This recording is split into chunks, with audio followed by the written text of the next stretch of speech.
Why, hello there. Hey, Nick. Welcome to the Dripping Stone Podcast, the podcast where two friends raise a glass and we also have a conversation. Thank you. You're welcome. Yeah. That's called the intro. Yeah. You got to start with the intro. That's So generally they where say. you put it. At the beginning?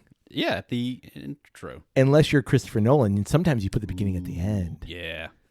Just Yeah, just to mess with people. I think you have to achieve that. You don't just do it, though. You have to kind of build up to it. Or you just start that way and then let everybody else catch up. Yeah. I just feel like that's a way to fail. It's sure. Do you want to alienate everyone? Right. Yeah. That's kind of what I'm going for. You or like Christopher Nolan? I mean, I just, in general. Oh, okay. Well, that's a weird way to start off. But hey, buddy, how's it going? So good. Yeah? How are you? I'm doing really well, actually. You Yeah. look well rested. For as now. if you just got back from a For now. vacation. Yeah. Yeah. What do you mean? Very You and true. I both know whenever you get back from a vacation, especially one where you cross multiple time zones, you ain't well rested for about 2 weeks. It takes you a minute. Yeah. Yeah. Like to I can readjust. I can still see the haggard face in front of me. Bro, you're saying it and like it's true. Like I never adjusted in the first place, Oh, okay. Well, that's good. and I'm still readjusting on the way back. So it's like it's been a weird You're double couple messed of up. weeks. Yeah. Yeah. So, Anyway. Thirsty? thirsty. Definitely. You want to drink something? Yeah, let's do some drinking. Okay. So we're talking about travel. Yeah, we're teasing it, Yeah. but Well, we're gonna do it. calling Whoa. it names, Gee, tweaking it slapping by the around a little nose. bit. Yeah, exactly. Yeah. Wow. Yeah. No. Yeah, we're gonna do some travel drinking. Sure. We exactly. did some traveling. Exactly. Yeah. And we've got some drinks that we acquired on said travels. I like it. So you want to try those drinks and talk about said travel? I love it. Let's do What it. a great idea. Where do you want to start? I mean, should we start with Scotland? That was accomplished first. Why not? Okay. Okay. I'm- Good. I'm for it. So I went, my wife and I, we took a trip to Scotland. To Scotland. Yeah, we started in London. We took a trip to Scotland, and we're going to drink some things and talk about that trip. Where'd you fly into? Do you want to drink first? Okay, yeah, let's get a drink in hand. Yeah, because I could just easily just start talking about travel. Yeah. Drink in hand first. Yeah. I brought 2 scotches. Nice. Oh, yeah. First, we're going to try is the Blair Athol. Blair Athol. Never Yeah. heard of it. You probably have seen some things. It's a Diageo product. Okay. I actually bought this little tiny bottle. Isn't that a cute little bottle? It is adorable. It's a 200 ml bottle. Okay. Just enough tasting. I bought this at the Johnny Walker Experience there on Princess Street in Edinburgh. I got a little bit of a discount because I went to the lovely bar upstairs. Yep. I never had Blair Athol, and now I have some, and this bottle is just about gone. You got a spit left there. Yeah, so we're gonna dip into that. Okay. Listen to this little cute little cork pop. Oh, not bad. Adorable. Nice relief. Yeah, little just just a little splash. It is a cute little bottle, though. I wish more places did that. Oh, it's a 12-year-old. Yeah. So this was the bottle that I bought in Edinburgh just to kind of have with me as I gallivanted around Scotland. It is a 12-year-old Scotch. Here's some bottle words for you real quick. Blair Athol Distillery, established in 1798. Kyle. Wow. Stands on peaty moorland in the foothills of the Grampian Mountains, an ancient source of water for the distillery. Alt door burn, the burn of the otter, flows close by. The single malt Scotch whiskey has a mellow, deep, toned aroma and a strong fruity flavor and smooth finish. Blair Athol Distillery in Piltreath, Perthshire, Scotland. Wow. Yeah. How's that? What are we looking at ABV here? 43. 43. Yeah, easy going. Yeah. A lot of malt, a lot of vanilla on the nose there. Yeah. A nice little color. I might say they might add some. Oh, it is 12 years though. Yeah, you never know. Ooh, yeah, real nice malt. This was a great dram to just kind of have and take around Scotland, as I said. Yeah, I bet. I went through a whole 750 of Buffalo Trace my first time over there I believe that. in like a week. Wow. On the palate? On the palate. Ooh. A little grapey. Yeah. Yeah. It is very fruity. Yeah. Like a lot of malt. A little raisiny. But yeah, got a little raisiny. But yeah, I mean, it is more like almost like wine Yeah. natured. You can see why I bought this one. Because it's easy going, nothing like super challenging. Because like this was not the only Scotch I was having while I was there, obviously. Yeah. But it was nice to have just a small bottle of this, get back to the Airbnb hotel or whatever, and have a little sipsy. Have a little sippy sip. Yeah. Delightful. Quite delightful, yeah. As far as I know, you can get Blair Athol here in the States. I've not really seen it. I've never heard of it. Yeah. But it is delightful. Yeah, it is like it's a quite good. raisin creme brulee. That is a perfect It description. is delightful. Yeah, perfect. So yeah, Good one. Thank you. So in my Scottish travel, initially our goal, my wife and I, our goal was to go to Scotland specifically. Yep. But weirdly, the way planes and airfare and train fare kind of shook out, it actually was substantially cheaper for us to fly to London. Yep. And then take a train from London to Edinburgh, which I loved. Yeah. My time in London was really great. I really liked London. It reminded me a lot of New York with like just heavy history there. I mean, you're walking down a street in London and there's a Roman wall. Yeah. Like by a tube station. Right. Come on, man. Yeah. I love London so much. Like it feels so comfortable. Yeah. Just couldn't recommend it more. Yeah. We were there the right amount of time. We were there about 2 full days. After that, you kind of get city fatigue, or at least me, I get city fatigue pretty easy. And then we took a train from London to Edinburgh, which if you've not done that, for anyone who's listening, I highly recommend it. Yeah. It's not quite bullet train, but it does go a little bit faster. It's a little bit more of a direct train. Right. It does make a couple of stops, but it was a great experience. Right. There's some travel hiccups here and there, but just to get on a train and see the English countryside and then into Scotland, absolutely. It was a lot of fun. Right. I bet. And I like train travel. I know you've traveled on some trains. Yeah. Like, I mean, train travel is incredibly convenient over there. Absolutely. If you're in Europe and the UK, like they've done such a good job of like connecting everything through rails that like you really don't need a car if you don't want it. Right. And yeah, I mean to be able to see more of what you would see than if you're in a little plane hopping over it is a rewarding experience. Yeah, and that's exactly it. Like I wanted to be able to see the countryside, stare out a window, and be able to see things. I mean, you can take a plane, as far as I know, from London to Edinburgh, but sure, if you wanted to. Sure, but hop on Ryanair and 30 minutes you're there. Right.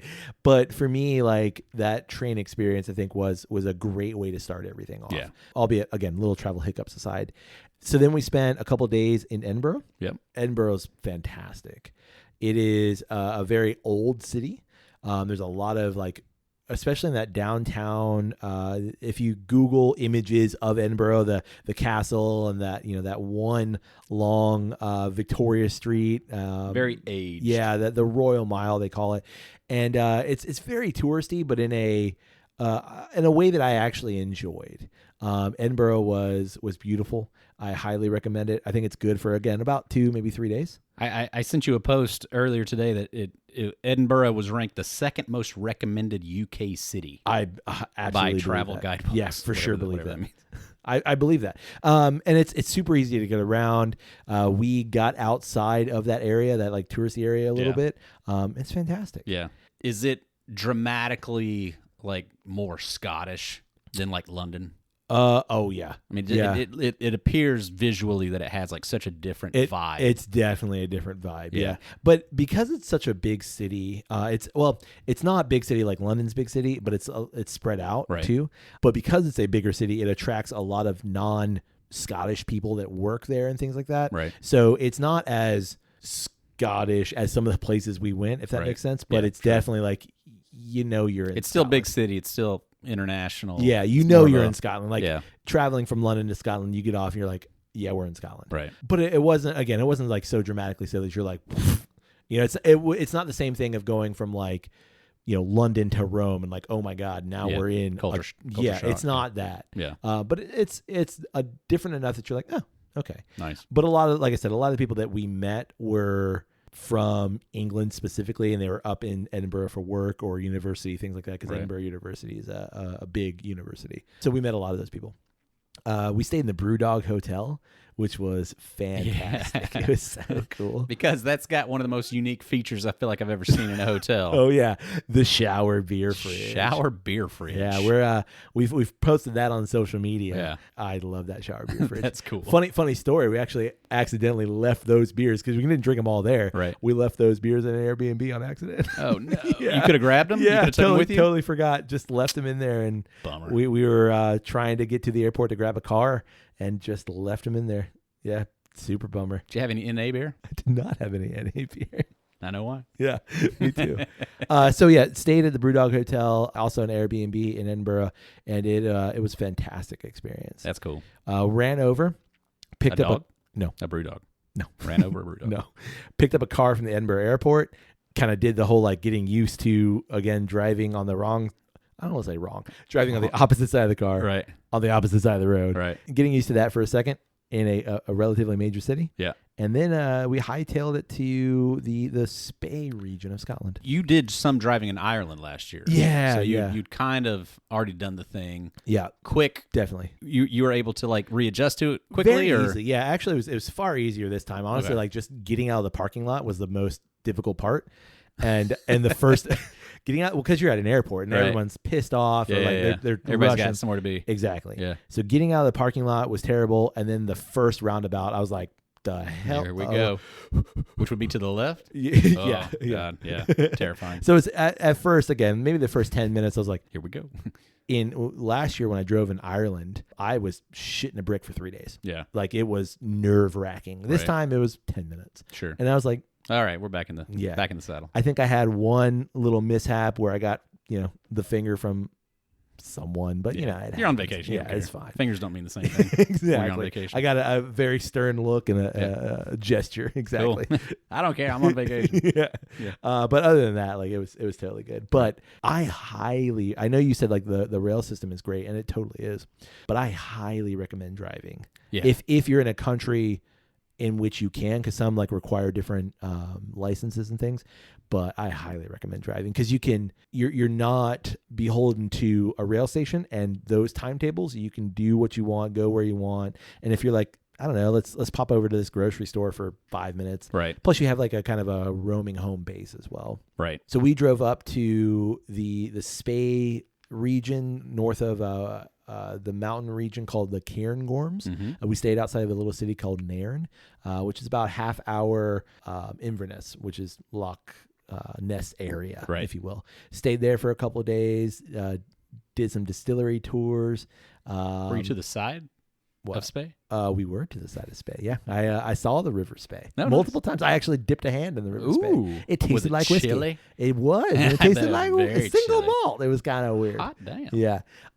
Did that whole thing. It was such a good experience. I wish I had more time than the half of an episode I get to talk about it, but it was phenomenal, and I highly recommend it. I said this to you already, and I know that we've already teased it a little bit here and there, but the distillery tours in Scotland are what distillery tours here in America wish they were. Right. Like, it is phenomenal. Yeah. Within a 30-mile stretch of road, there's, no joke, probably 50 distilleries. Wow. It feels like. I mean, I might be, hyperbolic a little bit, but like there was distillery after distillery after distillery. Right. I had this amazing meal, probably the best meal of the entire vacation, at a place called Feast, and it's there in Speyside region. It's on a hunting lodge grounds, kind of like estate. Right. Fantastic. Epic. Yeah. So then saw a bunch of old stuff, castles and things. Right. That kind of stuff. Hightailed cows. Saw a bunch of cows. I hightailed it over to the Isle of Skye, which was the highlight of the entire trip. Right. It was just so damn beautiful, especially like once you get out of the city. Amazing. Right. We did some hikes. We sampled a bunch of things at the Talisker distillery. Right. Like, just fantastic. Epic. Yeah. From there, we drove down south to catch a ferry to the Isle of Islay. Oh. We stopped at Oban. We went in and high-fived some people at Oban. Right. And then we got on a ferry to Islay. We barely made this ferry. I was going to say, you weren't sure you were going to be on that ferry. Yeah. It was touch and go for about 24 hours. Right. Why? Well, there was really bad weather, like really high winds, because all of the winds there in the Scottish Islands, the Hebrides, like, they disrupt a lot of things. Right. So there's going to be forecast for some really bad winds, and then our ferry was canceled. And then like they rebooked us on the ferry for like the next day at like 5 p.m., which would have given us like 2 hours to do distillery stuff.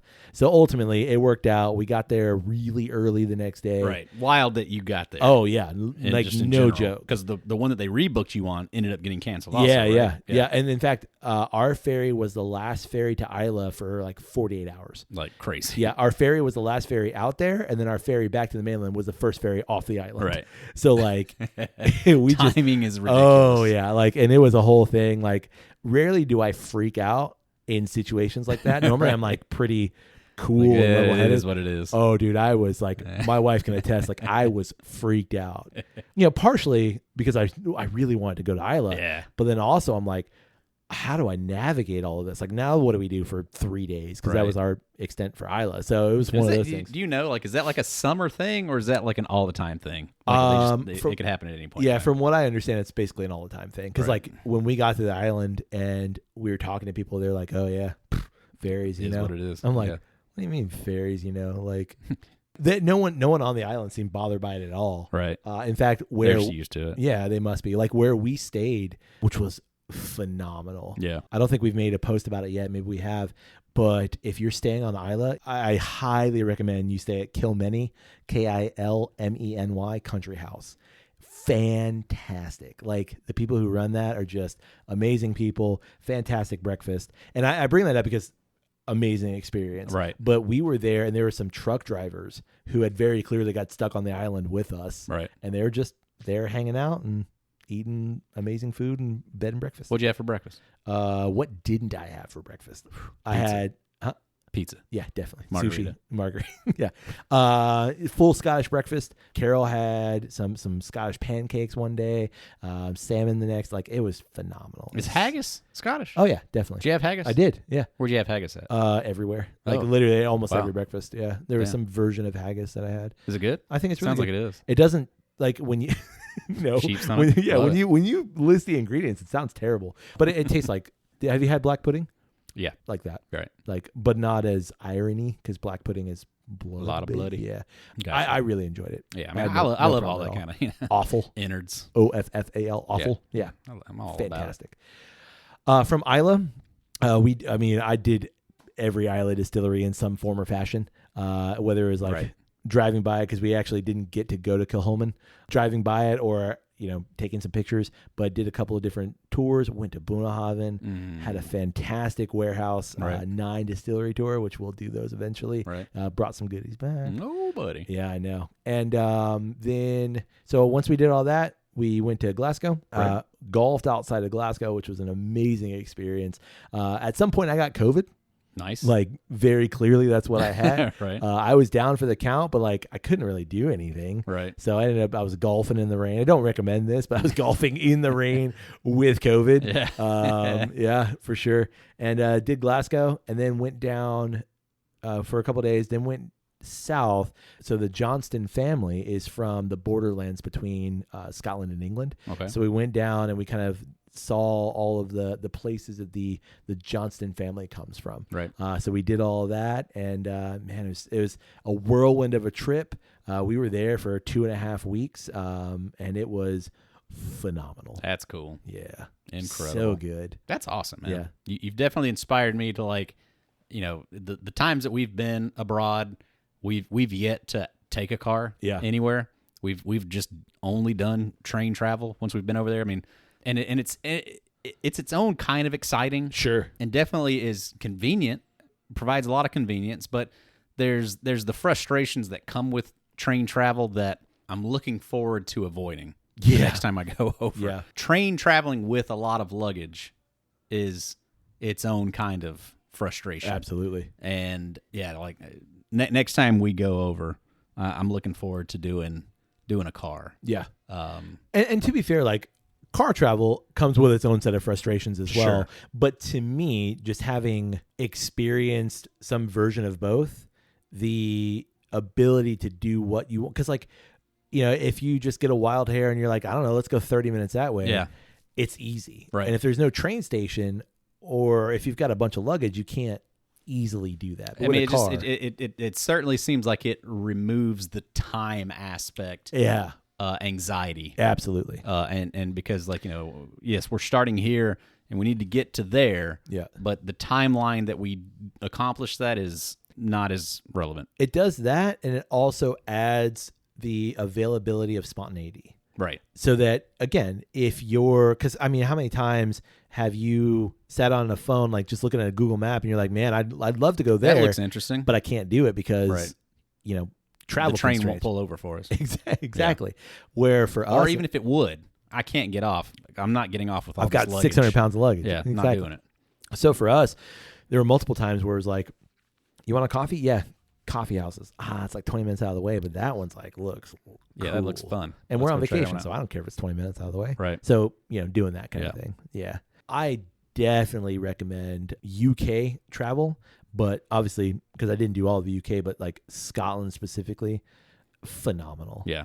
Like, I can't recommend it to enough people. Right. You know that there are touristy areas, but for us living in Central Florida, in like the tourist capital of the world. Sure, we're inundated with tourists, but it never felt busy like that. It never felt like, right, tourists. Right. Because obviously I am a tourist at that point, but like, I never felt like, oh man, this is ruining my experience. Right. Some places that I've traveled, I've definitely felt that before. Sure. So like, having completed the trip, is there anything that you feel like, I wish I would have done this, or I'd like to go back so I can experience that? Yeah. So like, because of the way that we had to travel from the Isle of Skye to Isla, and because of that ferry issue, right, we really didn't get to experience anything in between.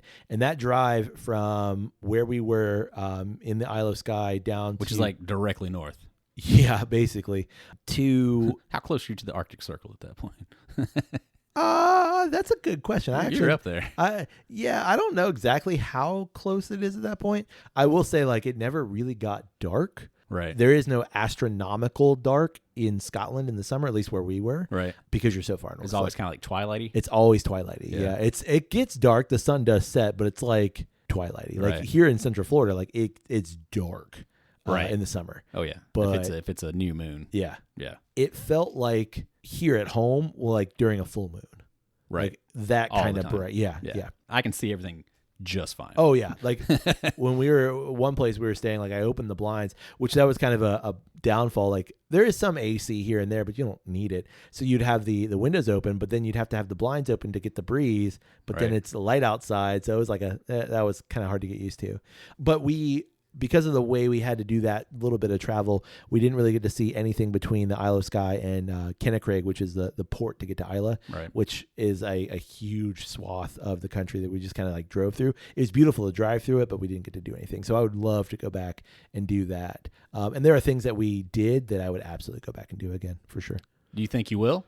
Do you think you'll go back? I hope so. I really do. Yeah. We always have these conversations, and I know you do too, of like, could you live here? Would you want to go back? Mm-hmm. What was your favorite things? And both my wife and I were like, yes. There are some weird things about Scotland in general. Like, could I live here? I absolutely could live here. Mm-hmm. Would I want to go back? Absolutely, I'd want to go back. It's easy travel. You're right. I really liked it. That's always like that. That's become my new thing of traveling to these places that are bucket list type places, and if you went and you nailed it the first time, do you risk going back? And that's the exact conversation, because you and I have had that conversation. That's the exact conversation that I had with myself and with my wife, and even in the midst of that, like, absolutely, it's worth it going back. Right. I feel the same way about Ireland too. Yeah, like phenomenal. Yeah. Cool. But I did bring back another scotch. What is said scotch? To be fair, Kyle, I brought back a lot of scotch, but we only have so much time. It's an episode. So we're doing this one because it is a travel episode, and this is a travel retail exclusive. Buddy, it's one of the leaders. It is the leader of Bunnahabhain. This is something I can't pronounce because it's. Let me read it. Sure, please do. It's the Erich Na Greine. You're mispronouncing it. It's the Erich Na Greine.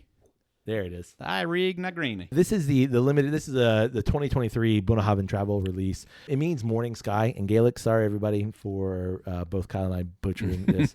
But it is like I said, the Bunnahabhain travel release, and I'm a sucker for Bunnahabhain, and so I bought this. Do you have any of yours left from last year? I do. Yeah. I know you just I polished mine before I left because it's one of those things of completion. Sure. I feel like I need to complete this bottle because I bought it on last year's journey. I get it. Before I go on this year's journey. So yeah, I made it a bit of a mission. A mission to finish it off before I left. You know it's Bunnahabhain because ain't no pop. I gotta say that one had more of a pop than most do. It's a fresh cork. Man, look at that. It's a no age statement. It's got some color though, and it's natural. Yeah.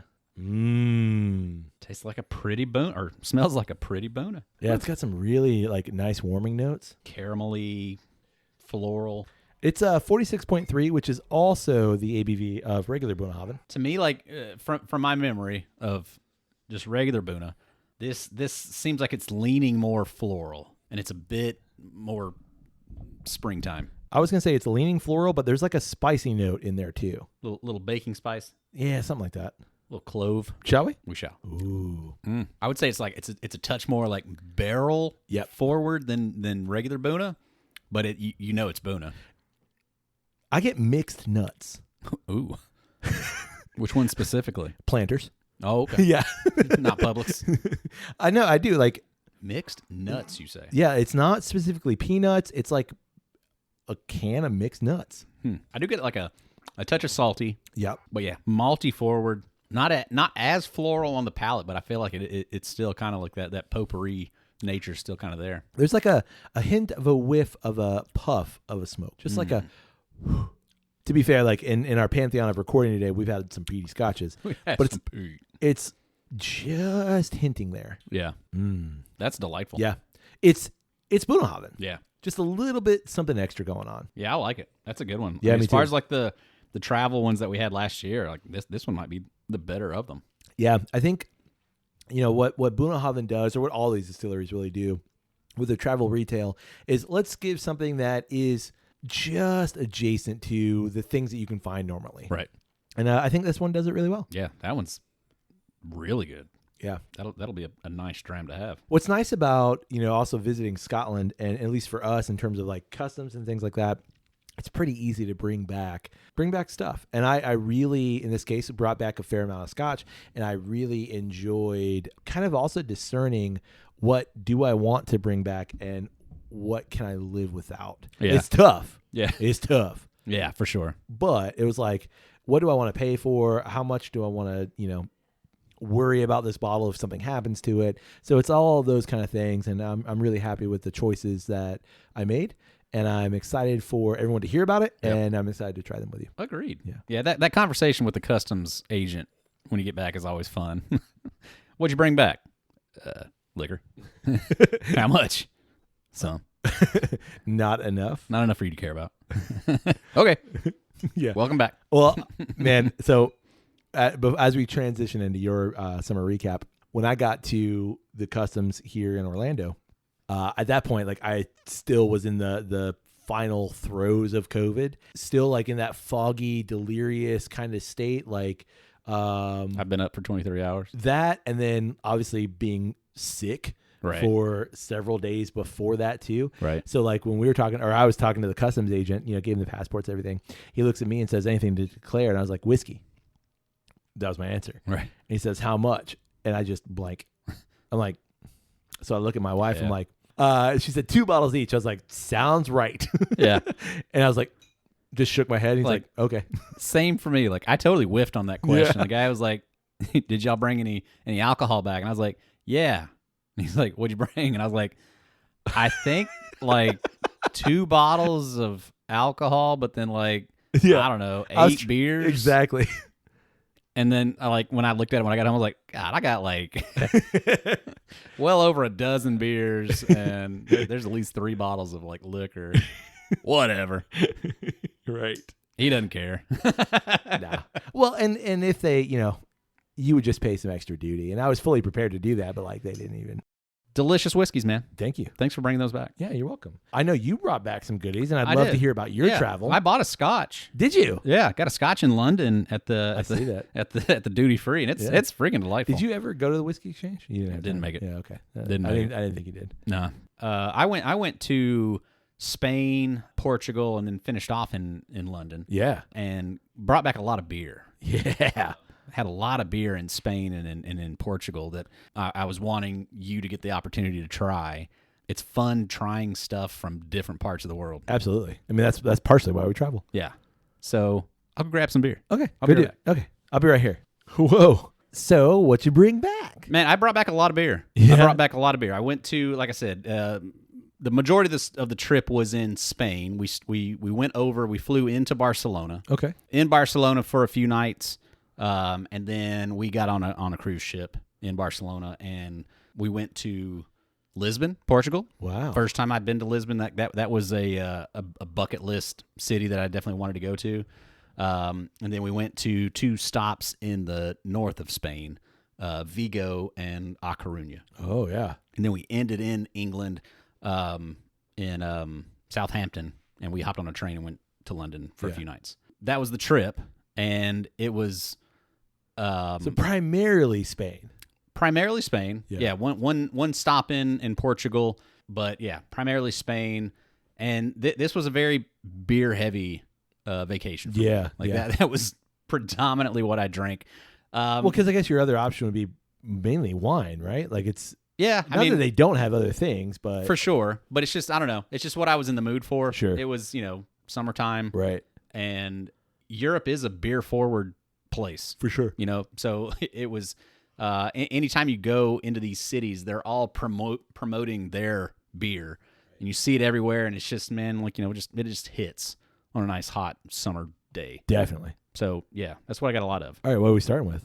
We're going to start with a beer from Portugal. Ooh. It's actually a Radler. Oh, okay. Yeah. This is the, I guess it's pronounced Sagrés. Sure, my Portuguese is impeccable, and that's how I'd pronounce it. But yeah, it's Radler Nature Lamoa. Ooh. Lamau? Yeah. I had this beer in Lisbon. Okay. The day that I was there, beautiful, bright, sunny day. I got out early before the rest of my family, and this might have been like the reason why we went on this cruise is because it was going to go to Lisbon, and like I said, I wanted to go there for a long time and just experience it. The videos and things that I had seen of it, like it's just like this epic European city that you just need to see. Like right. It's a city that was more or less demolished by a few different, like definitely an earthquake and a tidal wave that came through and absolutely wiped out the city at some point in time.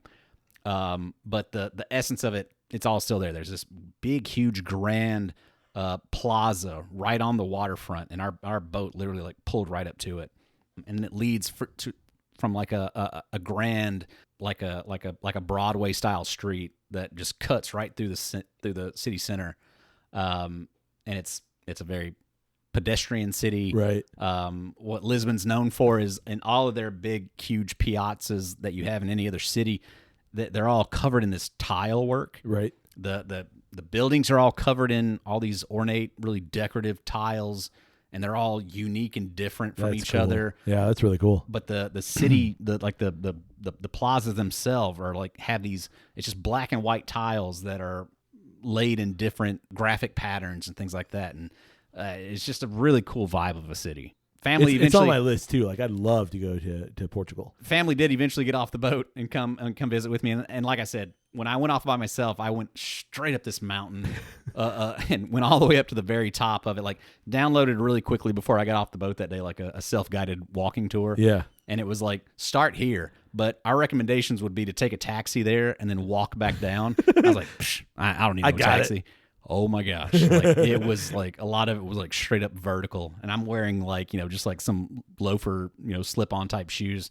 And there were plenty of moments where like, just like dusty, like I totally was like, I'm not sure if I can walk up this. But made it work. Would have been wise to perhaps taking a taxi up there. Yeah. Probably would have been a lot quicker for sure. But got up there, and just some of the views from up there, just absolutely incredible. You can see the entire city surrounding you. But made my way back down the mountain, following this walking tour. Went to a castle, over here on the side. Went to another like little lookout spot over here, and then made my way back down to the boat. Met up with my family. Then we went over to the main plaza, and then started up this main street like I was talking about. Yeah. And like another thing that Lisbon and specifically is known for is this one style of like a pastry. It's like a little custard pastry. So walked up, found a place that's just their windows are covered in them. Stopped there, got a couple of those pastries, and grabbed this Radler. Okay. I'm a sucker for a Radler, man. I know you are. I don't know if you're gonna like this one though. Really? I don't think it's your style of Radler. Okay. But now you got me even more interested. Yeah, you got me even more interested now. Hey, you love Radlers. This one might not be yours. And I say that just because, like, looking at the specs, 2%. it's 2%. That's what most Radlers are. Oh, okay. Yeah. It's a weak Radler. I'm gonna say it. I don't think it's your kind of thing, but we'll see. Okay. Thank you, sir. Yeah. All right. Looks like a Radler. Yeah. For sure. Traditional Radlers are light beer and lemonade, basically. The Radlers, I feel like that I've had with you. Yeah. I feel like have a certain quality that I feel like this one doesn't have. Okay. On the nose? On the nose. Lemonade. A lot of lemon. Yeah. It's predominantly lemonade-y. Yeah. And that's it. Like super fresh. Yep. Lemonade. Yeah. All right. I tell you, like, I mean, that day, when I finally got this, I'd already walked like 2 miles. I had 6 of them. And it was just, it hit the spot, man. And like, just where we were at, like right in the middle of this main street. Yeah. It's one of those moments that, just like, this is the perfect thing for right now in this moment. That's what, yeah. All right. I'm going in. No, that's fantastic. Yeah? Oh, yeah. That's hell yeah. That is oh my gosh. Like, to me, it's very lemonade forward. Yeah. It's almost even hard to like say, is there even beer in this? No, that's exactly what, like when I think Radler, that's exactly what I want. It's okay. I was misled. I thought I've always felt like it was the other way in like some of the things that we've had where it's like it's more of a touch of lemon. No, I would rather, and I know exactly what you're talking about. I would rather this is like 3/4, 1/4. Right. Kind of thing. Like right. it's mostly lemonade. It's dominated by. Yeah, because I could be botching this a little bit, but the Radler, I think, was invented in Germany, and it was invented by German bicyclists. As they were like done with their bike route or whatever, they didn't want a full beer because it was heavy, but they wanted something refreshing to cool them off, so they mixed beer and lemonade. Right. And that's where it comes from. Yeah. Yeah. And so this is perfect. Yeah, absolutely. Yeah, like I said, like it even paired really well with the custard tart. Yeah, man. No way I'll pronounce it right. A pastis de bellum. Absolutely. Yeah. Again, my Portuguese, that's exactly how I'd pronounce it. But again, it's just like a little cup of a tart. Yeah. Kind of a thing with this custard in it. They're actually fantastic. Yeah. Like it's one of those things of like why is this not like everywhere? Right. Why is it just here? But they get this like nice little like burnt, like little caramelized thing on top. They're fantastic. Yeah. And this I'm sure so well with it. Well, and what's nice about a beer like this is that it's just enough beer, and it's just I don't know. I think this is a perfect proportion. Right. You could, if you wanted to, have several of these. Yeah, you could crush 3 or 4 of these real quick, easy. and you're not. No, gonna you don't feel any sort of way. Yeah. Yeah. I couldn't imagine a better beer for a warm, toasty Portuguese day. Yeah. Especially this after crushed. like walking like you walked. Oh man, really did. It absolutely crushed. Thank you. That is fantastic. Humor me right quick, because like I don't want to do this by myself. Like I said, Sagrés is the Portuguese beer. It's all over the place there. Every restaurant, every sign has one. And I didn't have it while I was there. Okay. But I bought one so that we could try it. So let's try it. Let's try it. What's the ABV on this one? 5%. Oh, okay. Smells delightful. Like beer. Yeah, smells like beer. Yeah. A little lemon on it. Yeah, malty nature. Like slight sweet. I feel like that's, everywhere over there. All the beers that I've had, like Australia, even in Italy, like I think of Peroni and I think of like Moretti. That's always kind of just like the base note in these Mediterranean regions. Sure. Of just a nice, comfortable, I wouldn't necessarily call it a light beer. No. It's in that ballpark, but just malty forward. Malty forward. Yeah. Oh, yeah. It's great. A lot of caramel on that one. It's great. Yeah. It's the mouthfeel is a little bit heavy. Yeah, it's got some heft to it. Yeah, it's not a light beer. No. Yeah, it's got plenty of flavor. Plenty of flavor, plenty of mouthfeel, but those malty notes are definitely prevalent. Yeah. Man, That's I fantastic. regret not having one. Yeah, that's really great. Should have bought more. Yeah, and again, that's what I love about travel. It's experiencing different drinks and experiencing different food and different cultures and people. Yeah, that's absolutely delightful. So what for you was a standout like moment in that trip? Kind of like what you asked me, like this moment or this thing causes you to pause and like, do I want to do this again? Because it was so perfect. Oh, man. Like, I don't know that it was a thing that happened or that we did. Like, a downside for me of the cruising type of travel is that you rarely ever get to fully experience, like, a full day in the place. You get to experience from 8 o'clock in the morning until as late as 8 o'clock at night, but you don't get to experience what does it feel like to be here at night. Right. And that's something I really enjoy in so many different cities is even just walking around at nighttime and seeing it all lit up. If you've never been to Paris at night, you probably haven't really actually been to Paris. Right. You need to see everything lit up.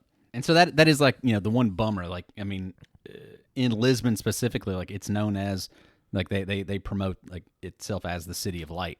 And a lot of that is like the nighttime aspect of it. And I got to see like a lot of, images of what this looks like at night. And it's like, oh man, that looks incredible. Yeah. I wish I was here at night. So yeah, like, to return to any of these places, it would be like for that. Or like, for example, the day that we were in Vigo, Spain, it was on a Sunday and everything is closed down on Sunday. Like to the point that it's like, like we just, nothing's open on Sunday. And so it would be fun to return there and see it in more of a lively, what it's like to actually go here during a busier time and see all the storefronts open and people shuffling around. That'd be nice to see, because the day that we were there, like the main plaza was open. Those restaurants were open. A lot of the gift shops and stuff like that were open, but everything else But like your local was spots. closed. But yeah. Well, even like big retail giant stores were all closed up. Wow. Like nothing was open. Like it was literally like a ghost town once you started kind of getting out from that main plaza. It'd be that kind of a thing of like, I'd like to see this side of it. Right. But at the same time, like our experience in all these places was so good that for me, and this thought of, man, do you risk going back and it deteriorating the experience that you had here? Is it worth that risk? I'm not confident that it would be. Right. Was there like a meal that you were like, oh my God, this is Spain and or Portugal in a nutshell, and I'm so glad. No, this was not a culinary experience. Interesting. And again, I think like just because maybe doing cruise it's style, just the cruise thing. Like I would eat breakfast on the boat, right? Before I would go out for the day, and then in Lisbon we stopped and had the pastries and some drinks. Didn't have a meal out there. In Vigo, we did the same thing. Like we had drinks and things, and then same thing in A Coruña. We didn't have a full meal. Right. It was more just like we would order like in A Coruña was probably the closest thing we had to a meal. We had some patatas bravas.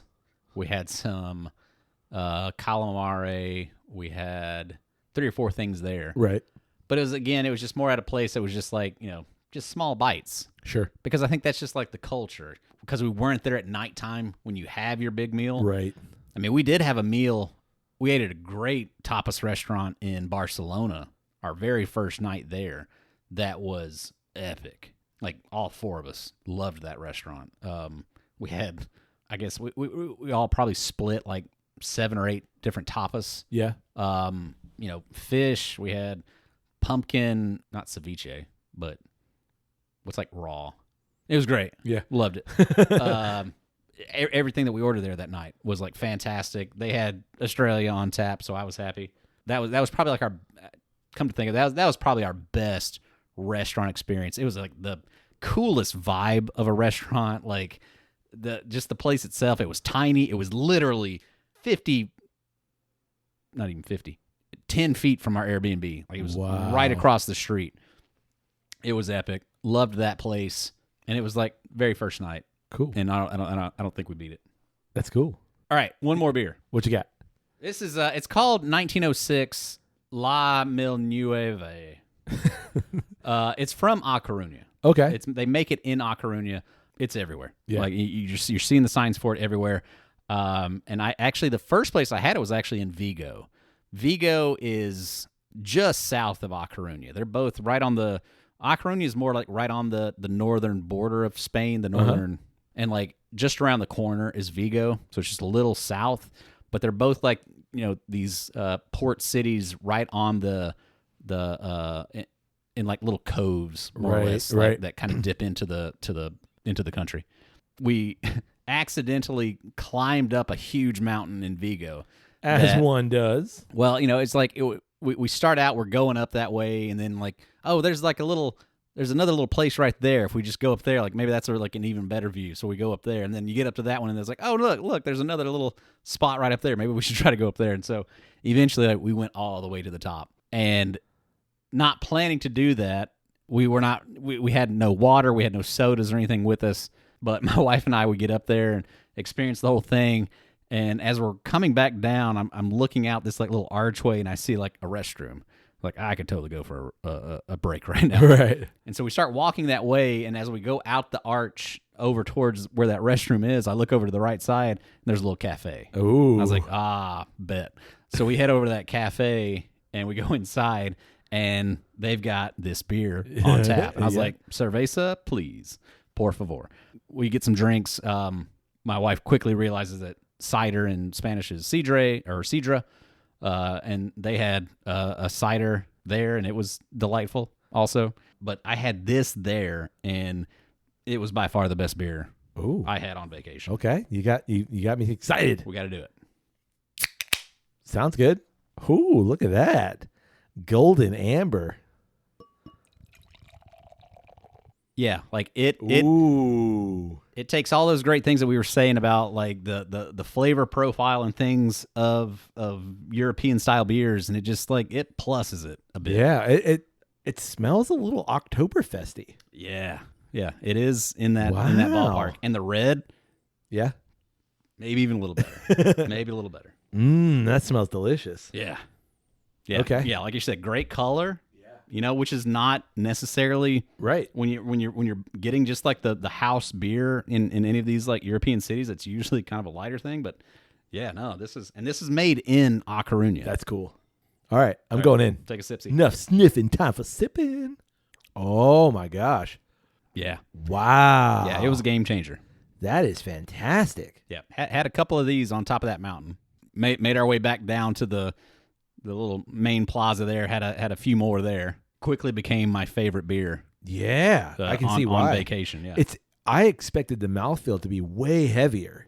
Like it's actually a pretty easygoing light mouthfeel. Yeah, which I think again is like it's like a quintessential note of like these European Mediterranean beers. Yeah, are that like crushability? Yes. Yeah.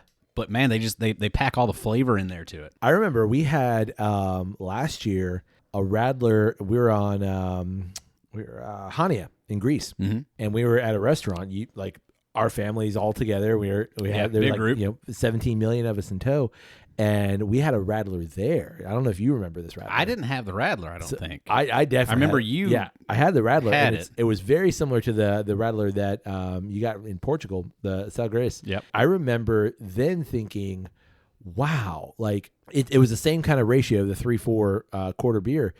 But there's so much flavor in this. Right. And then I had whatever the beer that you had originally. Right.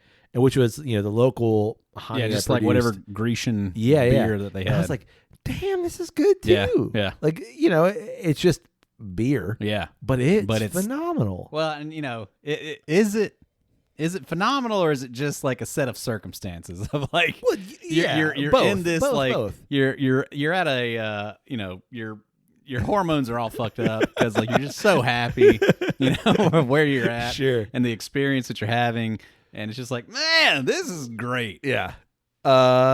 Both. I think it is. Both. I think it's a bit of both. I think it's a bit of both. Like, I think the beer is solid, but I think it's accentuated by the experience. Mm-hmm. Like, on that same trip, we were by a boat. Well, we were by a lake, and there's a cafe at the very top of the hill by this lake. Right. And I got coffee. My wife got a coffee. Our mutual friend got a coffee. Yeah. And I got a You beer. got a beer. And I was like, well, damn, I think I want a beer too. So I remember drinking beer and this coffee at basically the same time. Right. It was amazing. It was great. It was so good. What a good combo. Yeah, that was great. It was like that. Like, I feel like it started with an A, Alteo or something. No idea. It's just. But again, Good I think shit. that's the experience of travel. It opens your understanding into new possibilities. Like, again, is this beer phenomenal beer? I mean, I am not in Portugal or Spain right now drinking this beer. And it's good beer. And right, yeah. You know what I mean? So yeah, yes, it is good beer. But then like obviously you add in the travel aspect of it and you're like, oh, phenomenal. Give me 12 of them. Have you ever heard of this beer, the 1906? No, sir. Delightful beer, right? Yeah. I had the same experience the first trip that we ever took to Europe, and I had the Australia Dam beer.